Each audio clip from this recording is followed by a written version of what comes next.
Bom dia a todos e a todas. Eu tenho o grande prazer de apresentar essa palestra de divulgação. E a palestrante é a nossa colega Maria Amélia Salazar, que é atualmente professora no Departamento de Matemática Aplicada da Universidade Federal Fluminense. Bem-vinda, Maria Amélia.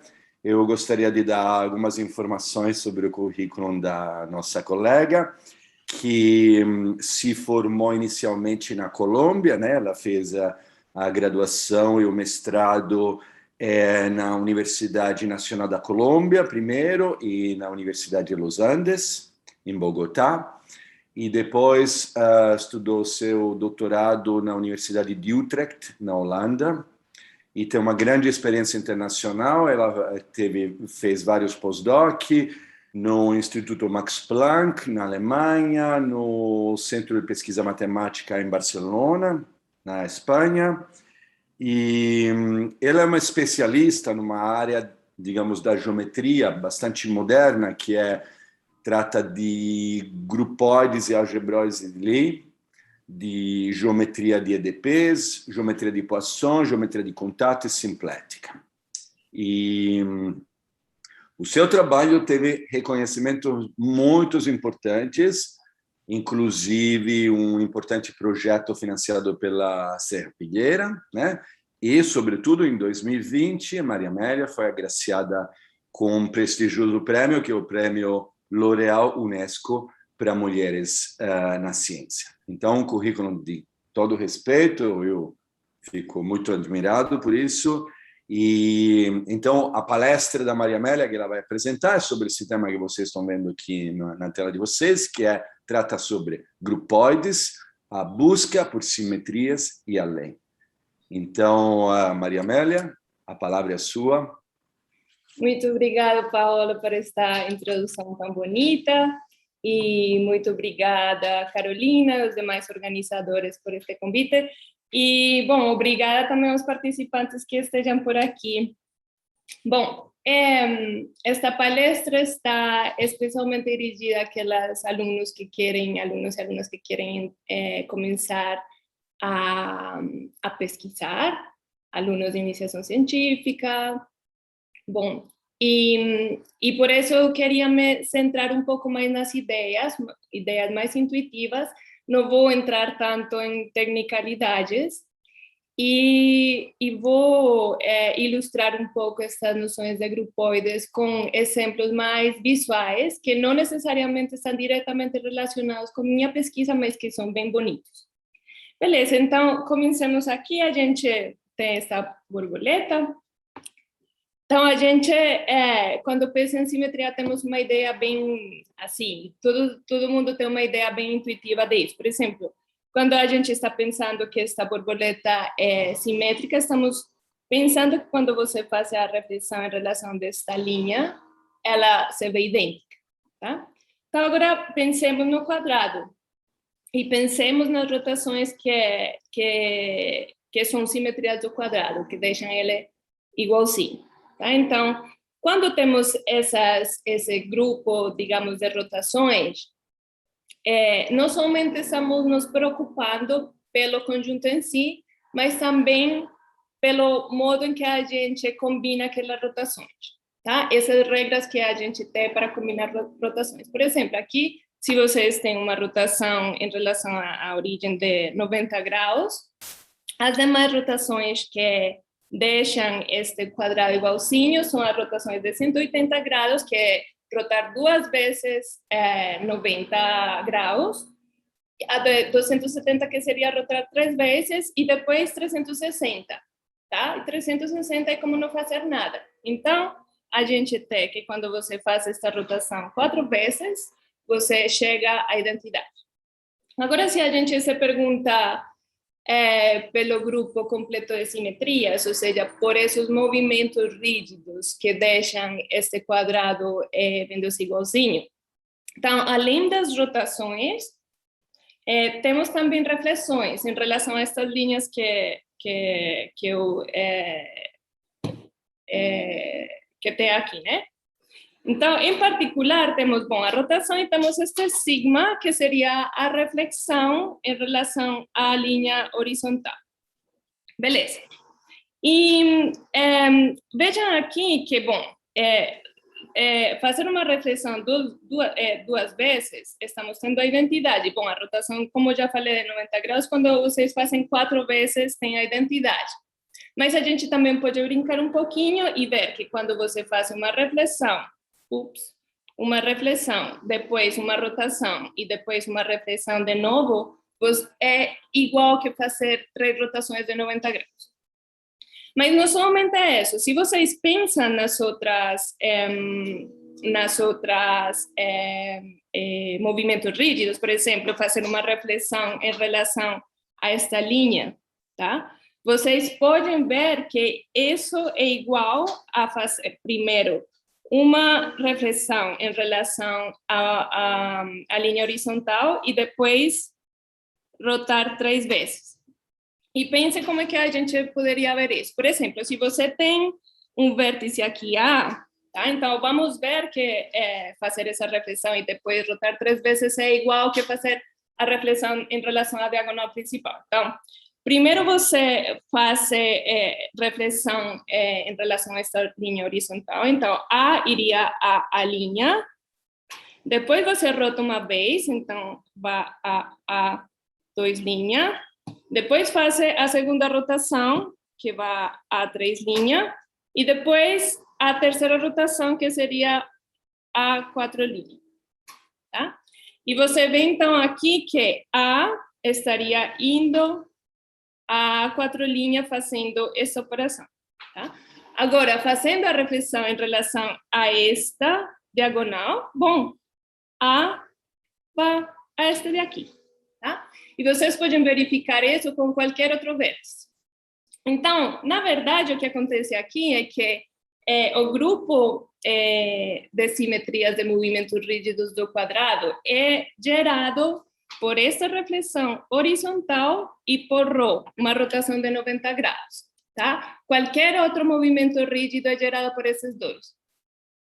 E, de fato, se você pensa que neste grupo um pouco mais abstratamente, ele, então, seria isto aqui, o que estou mostrando. Seria sigma, ρ, com essas relações. Tá? Este grupo tem um nome que chama-se grupo diedral do quadrado, e é precisamente este, que quando você olha ele concretamente, é o grupo de simetrias do quadrado. Beleza, agora pensemos que a gente tem a tesselação do plano, tá? Então, por quadrados. Então, o que você vai ter, aqui temos o plano, e você está colocando quadrados, pense que eles têm aresta de comprimento 1, isto se estende infinitamente. E agora pense em todas as simetrias desta tesselação. Tá? Todos aqueles movimentos rígidos que vão deixar esta malha ou esta tesselação igualzinha. Tá? Então, por exemplo, a gente tem translações por N unidades, N sendo um inteiro. Então, translações horizontais, tá? Se N é um número inteiro natural, então você está pensando que está trasladando à direita, N um número inteiro, inteiro negativo, então, para a esquerda, e analogamente translações por N unidades verticais, tá? Mas, além disso, a gente também pode ver que aqui temos aquele grupo de simetrias do quadrado, e como vemos ele aqui dentro. Então, pensem neste quadradinho que está dado pelos vértices pelos centros deste quadrado que eu estou desenhando aqui, tá? Então, se lembram, a gente tem rotações por 90 graus, vocês veem que rotações por 90 graus deixam essa tesselação invariante, e por composições de rotações de 90 graus também. Depois, se você faz essas reflexões, a gente está vendo que também deixa essa tesselação igualzinha, tá? Então, a gente aqui dentro tem o grupo de simetrias do quadrado, temos estas que seriam translações horizontais, translações verticais, tá? E vocês poderiam brincar um pouquinho e ver que qualquer outro movimento rígido que deixa esta malha igualzinha é uma combinação destes movimentos. Tá? A gente pode se perguntar um pouquinho também quais seriam as relações que tem esses movimentos rígidos e, na verdade, mais abstratamente, você poderia pensar que este grupo, para os alunos que já viram um pouquinho mais, este grupo, de fato, seria o produto semidireto de D4 com Z vezes Z. Isso simplesmente me está especificando as relações que tem os movimentos, como é que eles se combinam. Beleza. Outra particularidade deste exemplo é que ele captura as simetrias desta tesselação, capturam todos os padrões que a gente vê. Tá? Por exemplo, um padrão que a gente está vendo aqui são os vértices. Todos os vértices estão similarmente colocados dentro desta tesselação. Tá? E que o que eu estou falando é que estas simetrias capturam todos esses padrões. Por exemplo, se eu tenho dois vértices que eu estou desenhando aqui, dois vértices nesta tesselação, então vai existir um movimento rígido, um elemento deste grupo que vai enviar um no outro. Tá? Neste caso, seria trasladar por duas unidades. Então, nesse sentido que eu estou falando que o grupo de simetrias está capturando todos os padrões que eu estou vendo. Tá? Mas agora vamos ver o que acontece se você modifica um pouquinho. Por exemplo, ao invés de você considerar toda a tesselação, você está pegando um retângulo dessa tesselação. Tá? Aqui eu quero mencionar que a ideia deste exemplo saiu de um artigo de Alan Weinstein, que foi publicado no Notices, onde ele explica um pouco como são usados os grupoides. Eu depois posso passar a referência. Então, voltamos aqui. Então, pensemos nesse retângulo que está tesselado e vejamos quais são as simetrias. Então, bom, primeiro a gente pode rotar mais de 180 graus, tá? Já não 90 graus, porque ele não é um quadrado. E a gente pode fazer essas reflexões. Tá? Pronto, só temos isso. Não temos mais movimentos rígidos que deixem este retângulo vendo-se igual assim. Tá?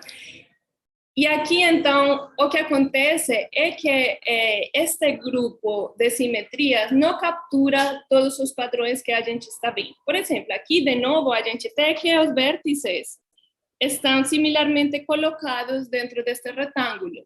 Mas, por exemplo, se eu fixar estes dois vértices, já não vai existir um movimento deste grupo que envia um no outro. Tá? Então, o que a gente pode fazer? Como é que a gente pode solucionar esse problema?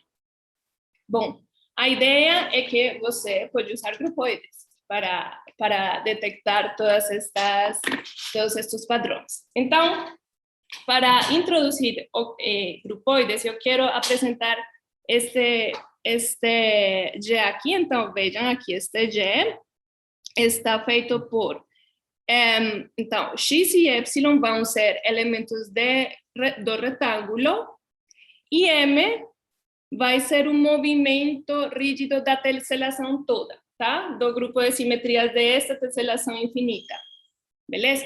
Mas agora eu estou pedindo que x e y estejam relacionados no sentido de que M vai enviar x a y, tá? Então, eu vou pensar este elemento como uma setinha, tá? Como uma setinha entre elementos de R, que está falando que M está enviando X em Y. Beleza. Então, por exemplo, aqui, este X e este Y, eles estão relacionados por este movimento, que seria trasladar em duas unidades. Tá? Mas nem todos dois pontos em R estão relacionados assim, tá? Por exemplo, se eu pegar este aqui e este aqui, claramente não vai existir um movimento rígido do grupo de simetrias da tesselação toda que vai enviar um no outro, tá? Então, nem sempre dois elementos estão relacionados. Beleza. Mas então vejamos qual é a estrutura que há detrás deste grupoide G, ou deste conjunto. Então, por exemplo, pense que você tem este movimento que envia X a Y, e pense que você tem um outro movimento que envia Y a Z, tá? Por exemplo, este N a Z. Bom, o que acontece? Agora, o que você pode fazer é que você tem este movimento M e N. Se você vai fazer a composição destes movimentos, ele vai te levar X a Z, tá? Então, você tem uma outra setinha, que seria, digamos, a composição, tá? Então, vejamos primeiro. Então, se eu tenho uma seta aqui, que acaba em Y, e tenho uma outra que começa em Y, então eu vou ter uma terceira setinha que vai começar no início de M e vai terminar no final de N, tá? Depois eu vou ter outras setinhas que não, que não vão fazer nada. Por exemplo, se eu pegar qualquer elemento aqui em X, eu vou ter aquela setinha que vai a iniciar e terminar em X, e que, na verdade, o movimento vai ser a identidade, tá? Então, ela não faz nada. Então, aqui, então, para qualquer X em R, eu tenho esta setinha, que seria o movimento identidade, que começa e termina em X. E vocês veem que se, por exemplo, eu tenho uma outra zeta terminando em X, N, sim, por exemplo, N. Quando eu fazer esta composição, como ilustrei aqui, bom, compor N com identidade é N. Então, na verdade, isto é igual a esta mesma setinha N. Tá? E depois, outra coisa que eu tenho, que sempre que eu tenho uma setinha digamos, de aqui a aqui, M, eu vou ter a inversa, que seria o movimento inverso, tá? Que ela começa no final de M e termina no início de M, tá? Então, para qualquer setinha M, eu vou ter uma inversa. Beleza. Então, na verdade, a estrutura que há detrás deste G é o que é a estrutura de um grupoide. Tá? Então, um grupoide que seria você ter dois espaços. G, você pensa ele como o espaço das setas entre pontos em R. Tá? E agora você tem dois mapas, que seriam S e T, que vão do espaço das setas ao espaço dos pontos, que eles simplesmente me estão indicando onde que a setinha está começando e onde que ele está terminando. Então, este seria o começo, S, e T seria o final. Depois eu tenho essa multiplicação parcial, tá? Que foi bem natural em meu exemplo, e tenho as unidades ou inversos, tá? Como eu expliquei. E, bom, tem aqueles axiomas de associatividade, etc., esses axiomas que a gente espera. Beleza. Então, vejam que aqui, de fato, usando grupoides, você consegue detectar todos esses padrões que você está observando no retângulo. Tá? E como é que vocês detectam ele? Usando as órbitas e a isotropia de grupoides. Então, o que seria uma órbita? Então, por exemplo, a órbita que passa por um ponto X, um ponto X em meu retângulo, seriam todos esses outros pontos que estão unidos a este X, tá? Por uma seta.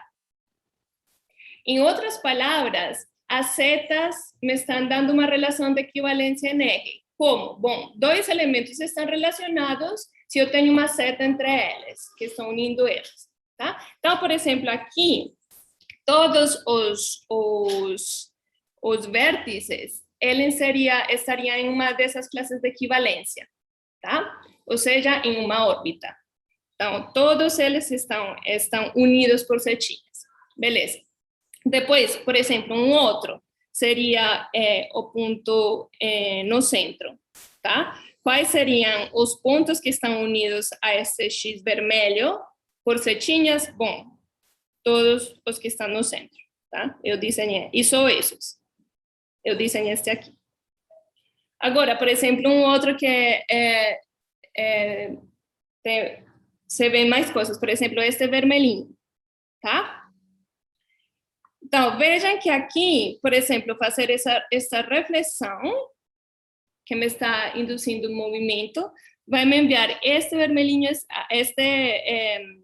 vermelhinho não, este verde a este outro, tá? Então, estes dois estão relacionados. Depois, fazer esta, vai me enviar este aqui. Então, este e este agora estão relacionados. E assim sucessivamente. Então, se você olhar só neste quadradinho, os que estão unidos por setinhas seriam todos esses que eu pintei. E se você olhar no retângulo todo, seriam os demais que estão colocados similarmente.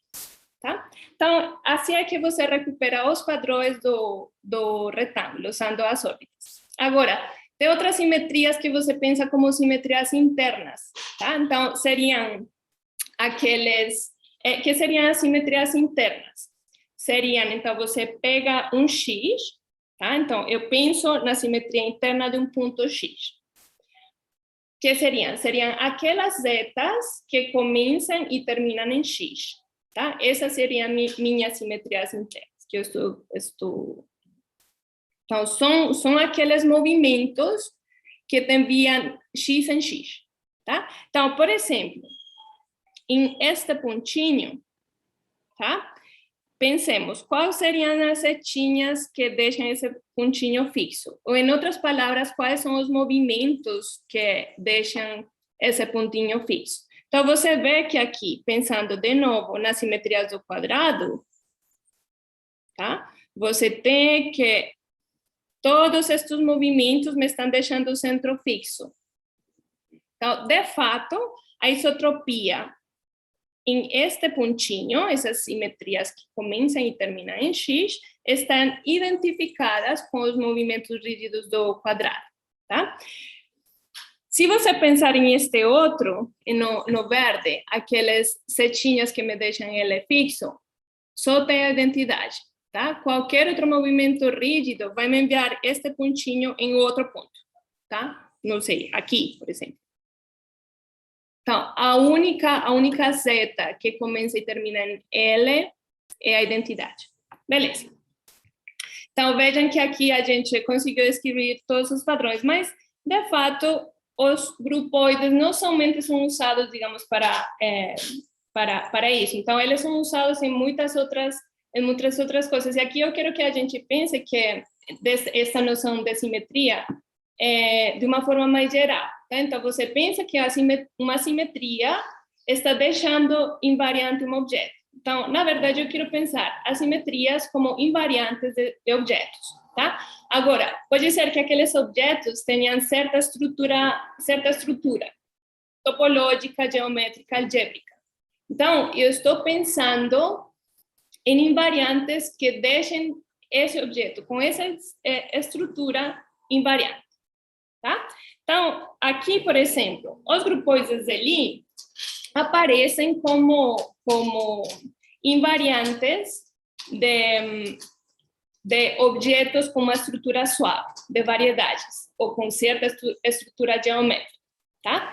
E a definição é igualzinha. Tá? Você tem esse espaço de setas com esse espaço de objetos, só que agora você está pedindo que os dois espaços sejam suaves, sejam variedades. Tá? E agora, todos esses mapas que você tinha, de multiplicação parcial, de invertir, esse e esse T, você quer que eles sejam mapas suaves, infinitamente diferenciados. Tá? Beleza. Eu vou me concentrar aqui, quero dar dois exemplos de grupoides de Lie. Na verdade, o primeiro, mais do que um grupoide de Lie, pode se considerar como um grupoide topológico, porque é associado invariante associado a espaços topológicos. E depois eu vou explicar algo associado a foliações que vou explicar mais na frente. Então, o que seria esse grupoide fundamental? Como falei, ele é associado a espaços topológicos. Então, pensem, por exemplo, numa superfície, tá? Então, você tem sua superfície S, e qual seria o espaço de setas? Então, o espaço de setas seriam as funções contínuas, as curvas contínuas, tá? Do intervalo 0, 1 a sua superfície, módulo certa relação de equivalência que eu vou explicar na frente. E qual seria a estrutura induzida? Bom, eu vou explicar a estrutura ao nível das curvas, tá? E depois o que eu vou falar é que quando você olha este quociente, essa estrutura que eu defini aqui, no quociente vai definir a estrutura de grupoide. Tá? Então, comecemos. Por exemplo, se você tem uma curvinha, então, ela, digamos que começa aqui e termina aqui, tá? Uma curva C. Então, o início da curva seria simplesmente a curva em 0, tá? O final da curva seria a curva em 1. Beleza. Agora, por exemplo, pense que eu tenho essa curvinha e tenho uma outra que está começando onde se terminar, tá? Então, por exemplo, beta, aqui. Agora, quando eu tenho duas curvas assim, uma começando no final da outra, eu posso fazer essa operação de concatenar, que seria simplesmente eu parametrizo este traço, tá? E parametrizo ele com o dobro da velocidade, tá? Então, isso é o que chama-se de concatenação, que seria toda esta... parametrizar todo o traço das duas com o dobro da velocidade, tá? Depois, eu também tenho uma curvinha que eu penso que ela não está fazendo nada, tá? Que seria, para cada elemento em S, então, para cada X, eu tenho uma curva que simplesmente fica aí fixa, que é a curva constante, igual a X, tá? Então, eu estou pensando ela como... Eu chamo ela de 1 dx, que é a curva constante. E que mais eu tenho? Bom, pensem que agora eu tenho uma curva assim, que começa aqui e termina aqui. Agora, eu vou ter uma curva inversa também, que seria a mesma C, o traço é o mesmo, só que você vai percorrer ela no sentido oposto. Então, vou chamar ela de esta aqui, que é a mesma, só que percorrendo ela no sentido oposto, C-1. Tá? Beleza. E agora, qual seria essa relação de equivalência? Bom, essa relação de equivalência é simplesmente... então, você vai dizer que duas curvas, aqui, C e beta, são iguais, você identifica elas se não há buracos dentro delas, tá? Ou, em outras palavras, se eu posso deformar uma na outra continuamente, deixando os pontos extremos fixos, tá? Então, por exemplo, aqui eu estaria identificando C com beta. Mas, por exemplo, duas que não são, que são diferentes, seria, por exemplo, esta aqui e esta aqui, tá? Elas já são diferentes porque tem um buraco dentro delas, tá? Beleza. Então, bom, esse grupoide fundamental, ele contém muita informação topológica, tá? Em particular, por exemplo, as isotropias. Você lembra? Você pega um ponto X, que seriam as isotropias, seriam aquelas setas ou curvas que começam e terminam no mesmo ponto. Então, nesse caso, seriam as curvas fechadas, tá? Baseadas em X, módulo essa relação de equivalência. Tá? Esta isotropia em X é o que chama-se do grupo fundamental, que é uma ferramenta bem conhecida e bem usada em topologia, é um invariante topológico.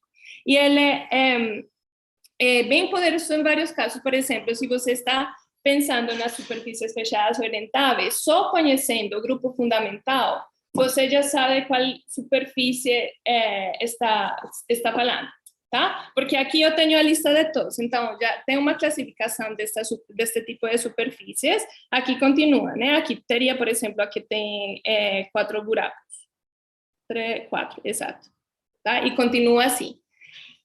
Por exemplo, se eu te falar, eu tenho essa superfície que tem grupo fundamental, que só tem um elemento, eu já sei que é a esfera, tá? E aqui, vejam intuitivamente, porque a esfera tem grupo fundamental só com um elemento. Então, você pega um X aqui, tá? E pensa que você tem uma curvinha. Então, intuitivamente, você vê que você pode deformar esta curva a este pontinho, continuamente.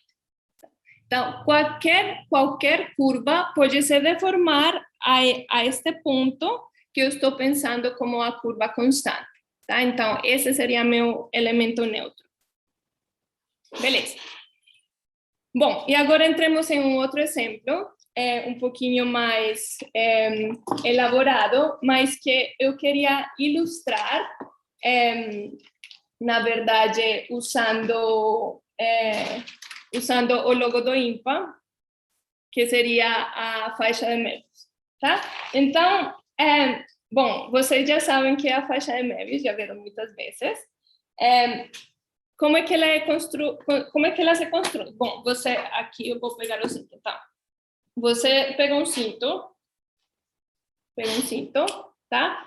E em vez de você fechar ele, de apertar ele normalmente, você torce e aperta, tá?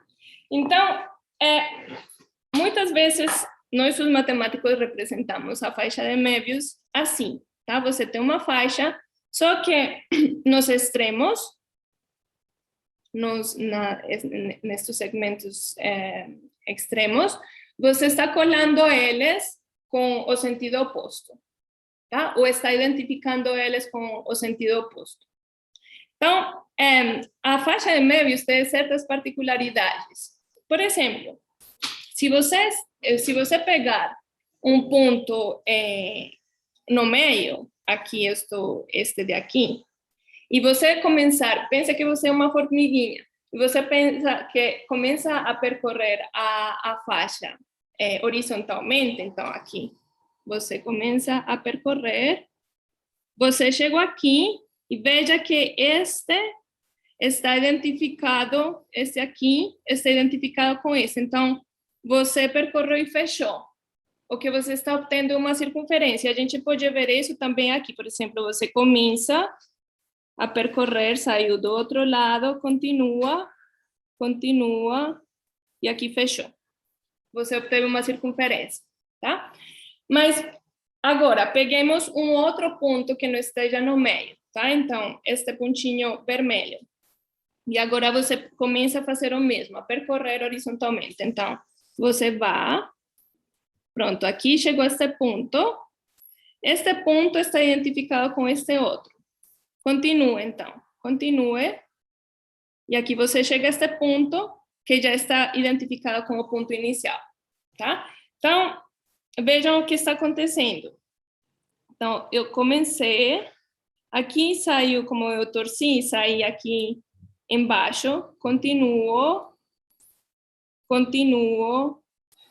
aqui, cheguei a este pontinho, continua, e aqui fechei, tá? Então, o que você está obtendo é de novo uma circunferência, mas ela é dobrada, tá? Eu desenhei ela aqui, não é que ela se esteja auto-intersectando, é simplesmente que ela está dobrada. Tá? Então, tem alguma particularidade acontecendo com isso. Então, agora, pensa que você considera todas, você vai decompor, então, esta faixa assim, nestas retas horizontais, tá? Você vê que a única que digamos, você percorre e fecha só dando uma volta é a do meio. As outras você precisa dar 2 voltas para fechar. tá? Então, na verdade, o que a gente está obtendo é o que chama-se de uma foliação. Então, uma foliação em um espaço, que neste caso seria em minha faixa de Möbius, seria uma decomposição de meu espaço em subespaços, tá? De tal maneira que quando você olha de perto, faz uma bolinha pequena, então ela se vê como uma bolinha, neste caso em R2, tá? Que está decomposta por linhas horizontais, em geral por planos horizontais da mesma dimensão, tá? Isso que chama-se de uma foliação, e esses subespaços, aqueles subespaços que você usa para decompor seu espaço M, é o que chama-se de folhas. Então, nesse caso, por exemplo, eu tenho esta circunferência azul, que seria uma folha, e teria uma folha que passa por este pontinho, e, por exemplo, eu teria esta outra, tá? Que seria a folha que passa por este ponto. Agora, para entender um pouquinho mais, digamos, essas particularidades, a gente pode usar grupoides. Então, vejamos como. Então, beleza. Então, agora o que a gente faz é, pegue uma folha de sua foliação, tá? Nesse caso, eu estou pensando que eu vou pegar essa circunferência do meio, tá? Corresponde a esta de aqui.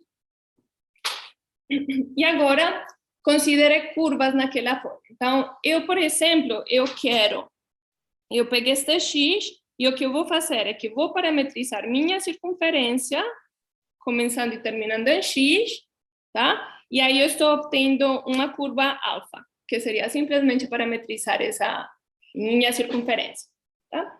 Agora, pegue um segmento vertical que passe por X, tá? Este segmento vertical, a particularidade que ele tem é que ele é transversal a todas as folhas, tá?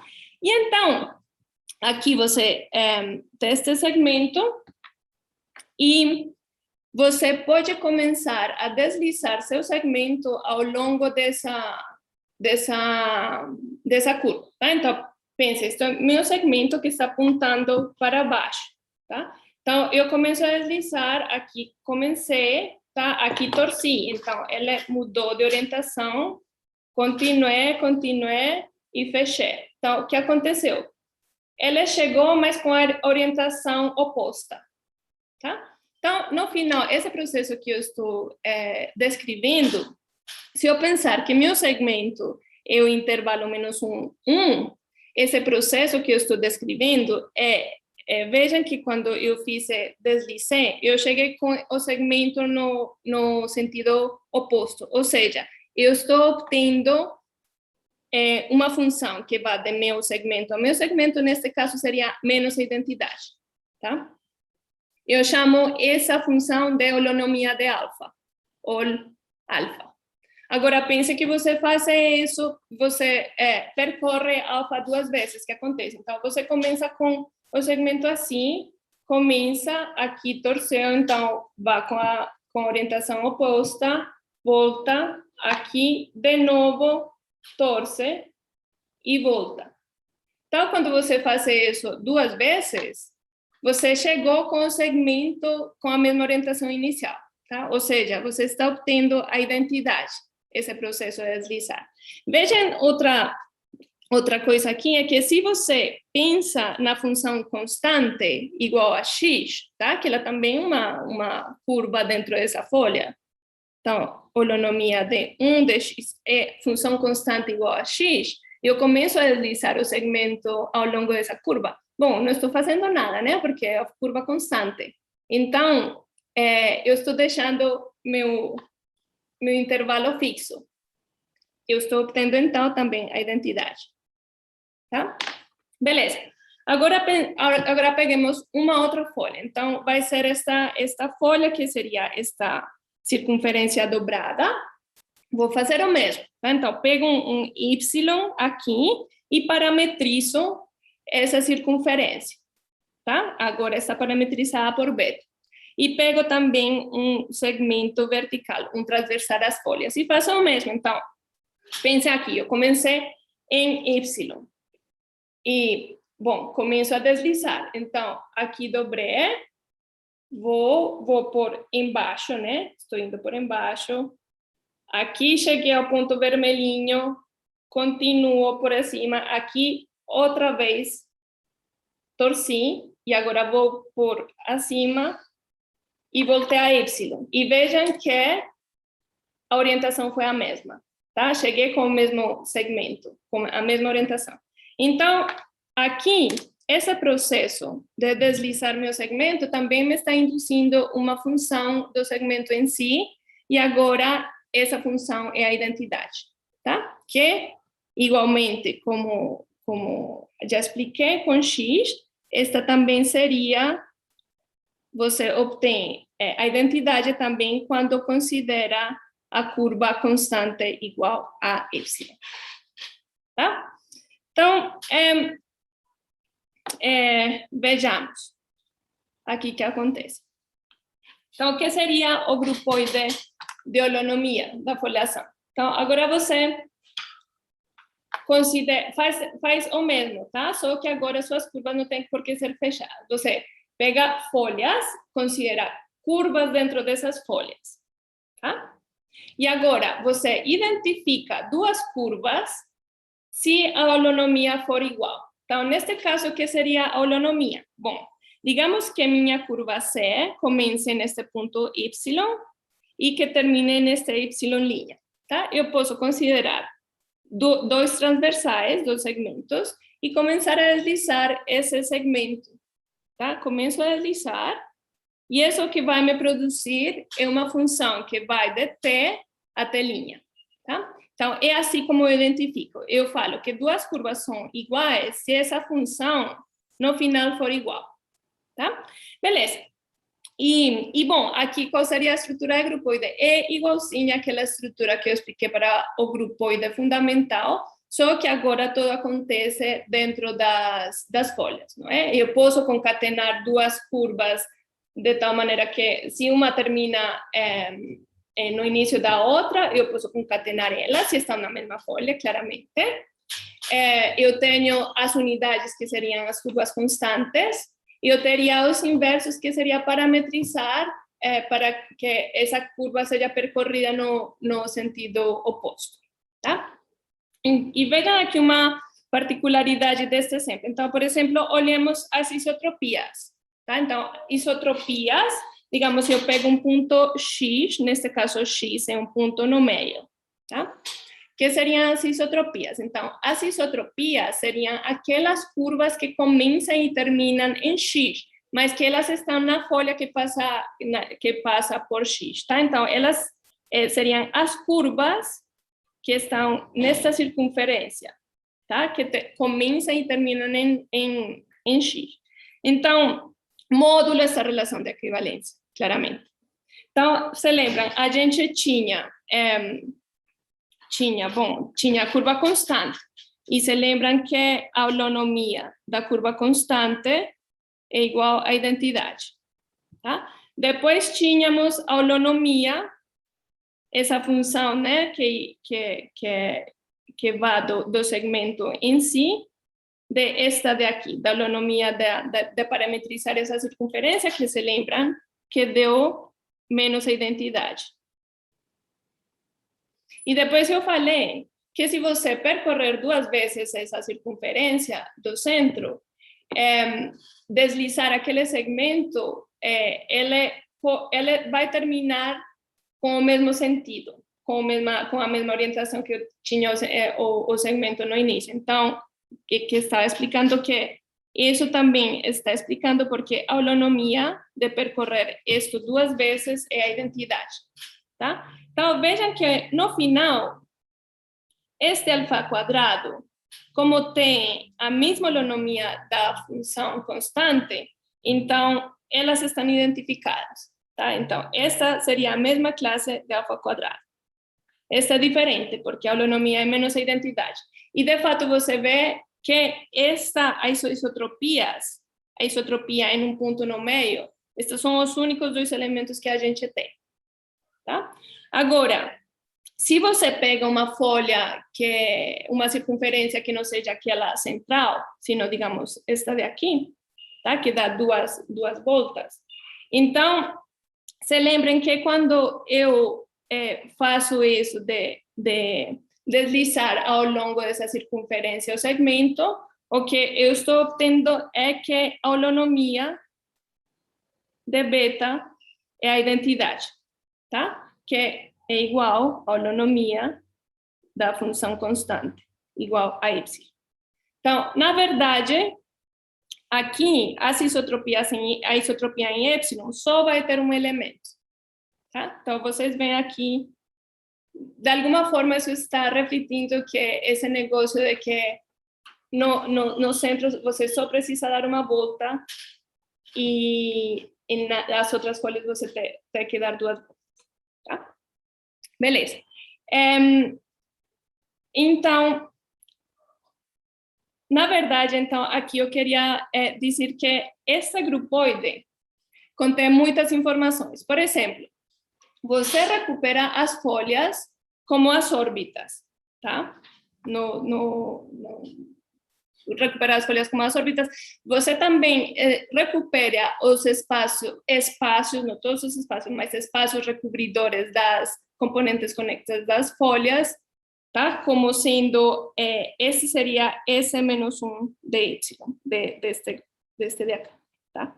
Mas não somente isso, você também obtém resultados que não são óbvios, conhecendo bem estes grupoides de holonomia, tá? Eu não vou enunciar o teorema, só queria colocar aqui para que vocês vejam. Então, existem resultados não óbvios sobre foliações que você consiga entender, digamos, e provar também, usando o que você sabe do grupoide de holonomia, tá? Beleza, então, aqui, então, para que servem os grupoides? Bom, acho que já expliquei um pouquinho, então, serve, por exemplo, para entender foliações, tá? Para entender espaços topológicos, mas não somente para foliações ou espaços topológicos. Por exemplo, servem na teoria de equações diferenciais, tá? Ou de pseudogrupos, também é bem usados os grupoides. Serve para entender outros negócios que chamam-se de orbifolds, e servem também para entender outras estruturas geométricas, por exemplo, estruturas de Poisson, de Jacobi, de Dirac, etc. Aí, digamos, uma lista que não temos por que entender que é, mas é para dar uma ideia de que os grupoides são usados em muitas áreas, tá? E aqui, brevemente, já chegando no final da palestra, queria falar brevemente, dar uma ideia do que eu pesquiso, tá? Então, pensem que vocês têm uma superfície e vocês têm um ponto X, tá? Vocês sabem que vocês podem aproximar essa superfície usando sua aproximação linear, tá? O plano tangente. O que acontece? Então, perto de X, essa superfície e o plano tangente vão ser bem parecidos. Em geral, o que acontece é que se você pegar um outro ponto longe de X, este plano tangente em X já não vai ter por que ser tão parecido à sua superfície perto de Y, tá?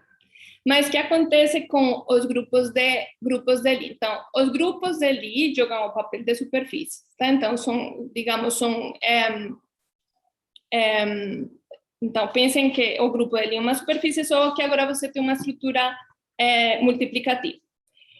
Os grupos de Lie podem ser reconstruídos totalmente usando sua aproximação linear na unidade, em um ponto, tá? Essa aproximação linear é o que chama-se de álgebras de Lie. Então, eles são bem especiais. E qual é a diferença entre, digamos, superfícies que você, ou seja, usando um plano tangente, você não consegue dizer muito sobre a superfície aqui? Que é o que tem os grupos de Lie que não tem a superfície? Bom, é aquela estrutura multiplicativa, tá? Isso permite que sua aproximação linear na identidade consiga recuperar toda essa informação. Na verdade, isto foi, a pessoa que entendeu isto foi Sophus-Lee no século XIX. E o que ele estava fazendo é que ele estava entendendo as simetrias de equações diferenciais. Então, você tem uma equação diferencial e queria ver quais são os isomorfismos que deixavam ela invariante. E ele viu que esse grupo de simetrias podia ser totalmente reconstruído usando aproximação linear. Tá? E aí foi que nasceu esta área de teoria de Lie. E é uma área bem legal, porque ela faz um ponte entre duas áreas. E quando você tem isso em matemática é muito bom, porque você consegue entender um lado, digamos, este lado, usando ferramentas da outra. Tá? Então, essa interação é ótima.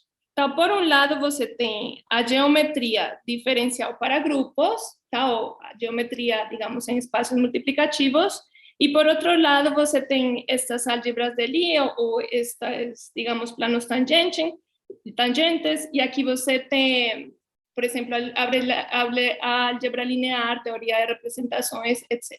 Tá? Aqui eu vou entrar já com palavras um pouquinho mais específicas, mas é só para que vocês fiquem animados a entender um pouco mais disso, tá? Então, uma parte de minha pesquisa é fazer teoria de Lie para grupoides, tá? Então, quando você tem um grupoide, a aproximação linear também, que vai ser ela? Vai ser aproximação linear ou planos tangentes nas unidades, tá? E o que chama-se de algebroides de Lie. Então, esta ponte, que você vai de um grupoide de Lie a um algebroide de Lie, digamos que tenha sido entendido, tá? Você já sabe quando pode voltar, tá? E você também já sabemos como podemos relacionar muitas estruturas multiplicativas do lado do grupoide com estruturas lineares. Mas, tudo bem, aí já temos uma base forte para entender essa ponte, mas ainda faltam muitas coisas para entender, tá? Em particular, noções que são bem entendidas e usadas e importantes na teoria de grupos de Lie, ainda a gente não explorou.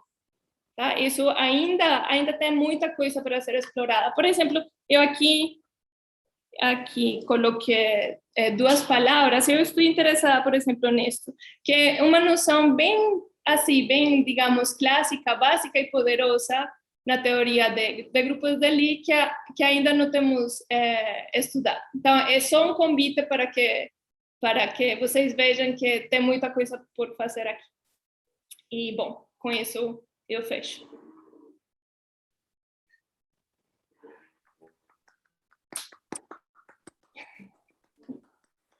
Muito obrigado, Maria Amélia, por essa palestra inspiradora sobre um tema bem interessante. Eu espero que os nossos ouvintes também tenham gostado. E gostaria de abrir um pouquinho um espaço para perguntas. Tem, então, várias pessoas que estão parabenizando, Maria Amélia, muito obrigado. Vamos ver, tem...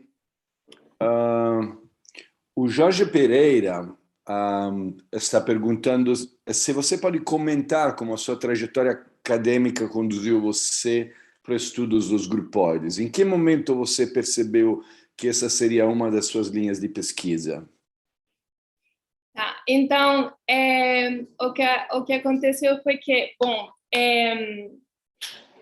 eu estava interessada em estruturas de Poisson, tá? Que são, digamos, estruturas simpléticas, você tem duas formas ou que é um pouquinho degenerada, tá? E eu queria entender elas.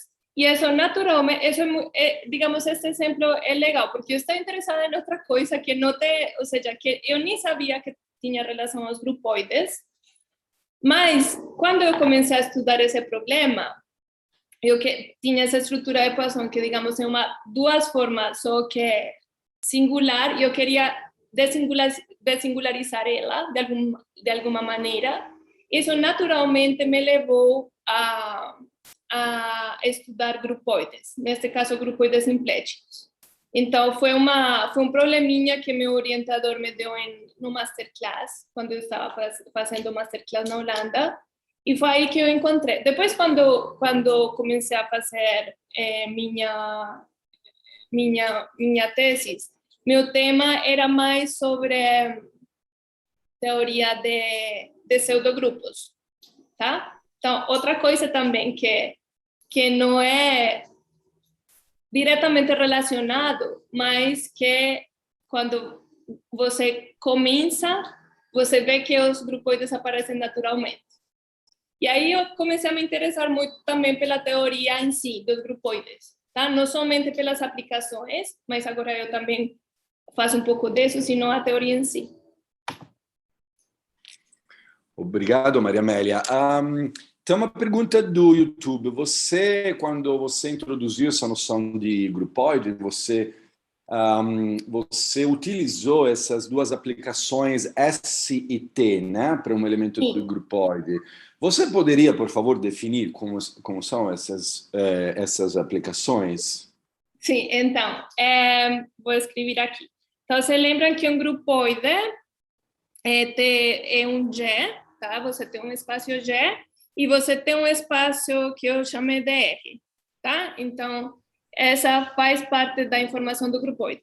Também faz parte da informação do grupoide dois mapas, que são S e T, tá? Quando eu estou pensando G como espaço de setas entre elementos de R, então, digamos que eu estou pegando um elemento aqui, tá? G. Esse S e esse T, o que me está indicando é aonde que G está começando e onde que ele está terminando, tá? Então, S de G, digamos, se ele está começando em X e ele está terminando em Y, seria X, e T de G seria o ponto final, que seria Y. Tá? Então, isso faz parte da informação, digamos, da definição de grupoide. Ajudaria também dizer que talvez a S quer dizer source, né? Exato, sim. Ou seja, se ela chama-se de source em inglês, né? E target. Muito bem, é isso mesmo. E, Maria Amélia, outro ouvinte do YouTube perguntou se todo grupo possui uma estrutura de grupoide. Então, sim, porque você pode ver um grupo como um grupoide sobre um elemento. Tá? Então, para grupos, você pode ver ele como um grupoide sendo eje, digamos, o conjunto com um elemento. Tá? Então, aqui você, G, qualquer elemento de G, você pensa que ele é uma setinha que começa e termina no mesmo ponto. Tá? E vocês se lembram que quando eu falei de grupoides, eu falava que vocês podiam fazer esta composição de setinhas se esta seta de aqui, se G terminava no início de H, tá? Quando eu penso que todas as setas começam e terminam no mesmo ponto, então eu posso multiplicar qualquer duas setas, tá? Então, por isso é que é um grupo, um caso particular de um grupoide. Obrigado, Maria Amélia. Então, uma outra pergunta bem natural também, né? Você falou de grupoide fundamental, né? De um espaço topológico, de uma variedade. E aí, uma pergunta de um outro ouvinte mas grupoides podem ser utilizados também em outras teorias de topologia algébrica. Por exemplo, existem grupoides de homologia, em homologia ou em cohomologia, ou nessas outras teorias topológicas? Então, eu acho que eu não tenho estudado muito esses exemplos mais particulares, mas eu acho sim. Minha resposta é sim. E, de fato, neste artigo de Alan Weinstein, vocês podem olhar que tem coisas bem importantes em geometria algébrica têm sido entendidas usando grupoides, tá? que eu vejo que aqui também alguém me está perguntando, Jorge Pereira, sobre esse artigo. Sim, justamente. Você poderia depois passar uma Sim, referência sobre olha esse aqui, eu artigo do vou Alan mostrar. Weinstein, porque Vou realmente mostrar. isso deve ser uma referência muito importante. É esta daqui. Muito bem. Então, talvez baste observar que essa revista é Notices da American Mathematical Society, certo? Isso. Que ano que é esse? É Esse artigo 2021. É desse. Ah, sim, addio. não, esse artigo é bem, é velho, é velho. Tem muitas coisas que já foram entendidas. Olha aqui, é 1996. Tem um, Um, tem um livro que é mais moderno, que vou mostrar aqui, que de fato foi aí onde eu olhei bastante para preparar esta palestra, que é Introduction to Foliations and Lie Groupoids, e ela é mais moderna, é 2007, alguma coisa assim. Mas ela também tem essas noções básicas de grupoides e algebroides e aplicações, por exemplo, a teoria de foliações. perfeito, muito obrigado por essas referências. Maria Amélia, tem outra pergunta do YouTube. Embora grupos de Lie e álgebras de Lie estejam intimamente relacionados, existem teorias diferenciadas, ou seja, você pode estudar simplesmente grupos de Lie, ou você pode ser um algebrista especializado em álgebras de Lie, né? Claro, claro. Isso também se reflete um pouco na teoria de grupoides e algebroides de Lie.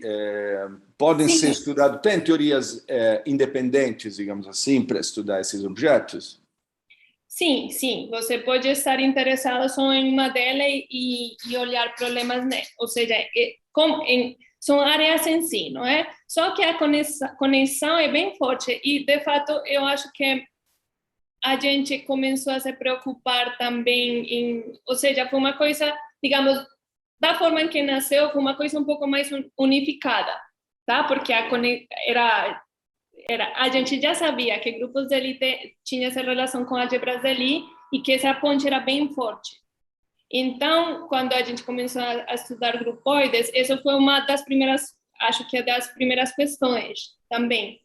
Mas, mesmo assim, eles têm sido estudados também independentemente. Certo.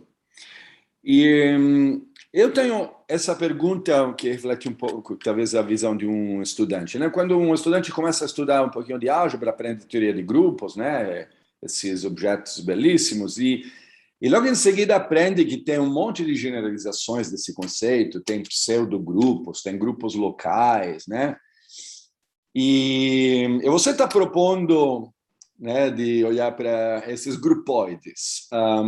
Você acharia que a linguagem de grupoides é suficientemente geral para incluir todas essas outras extensões da noção de grupo? É bastante, então, assim, falando de pseudogrupos, destes grupos locais, sim, a noção de grupoide é bem geral, tá? Tem outras noções, mas que também têm sido estudadas dentro dessa teoria de grupoides, que, por exemplo, são grupoides locais, onde a multiplicação está definida não para todo o grupoide, esta multiplicação parcial, sino que é definida para uma vizinhança das unidades, tá? Então, você mencionou isso, por isso estou falando. Mas, sim, ou seja, os grupoides eu acho que são bastante... De fato, tem mais generalizações de grupoides, tá? Eu minha área não é tanto nessas generalizações, mas tem bastante coisa, tem muita coisa. Uma pergunta que pode interessar os ouvintes mais conservadores. Os grupoides foram estudados por Bourbaki?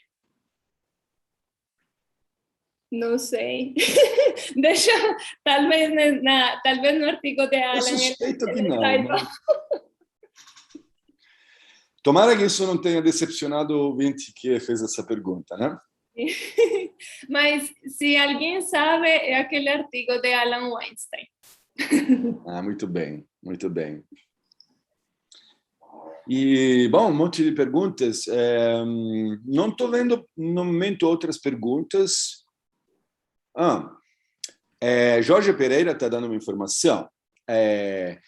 Grupóides foram estudados por Deligne e Mumford para definir stacks, que são generalização de esquemas. Então, mesmo que Bourbaki não tenha falado sobre o assunto, temos sim uma origem assim, um pedigree importante aqui, confirmado pelo interesse do Deligne e Mumford. Exato. Tem agradecimentos que estão chegando para você, Maria Amélia. Fico muito feliz que o pessoal tenha gostado da sua palestra. Ai, que bom. Eu também fico feliz. Eu acho que, como estamos mais ou menos chegando no finalzinho, ainda tem tempo, caso alguém queira fazer uma pergunta rapidamente para a nossa palestrante.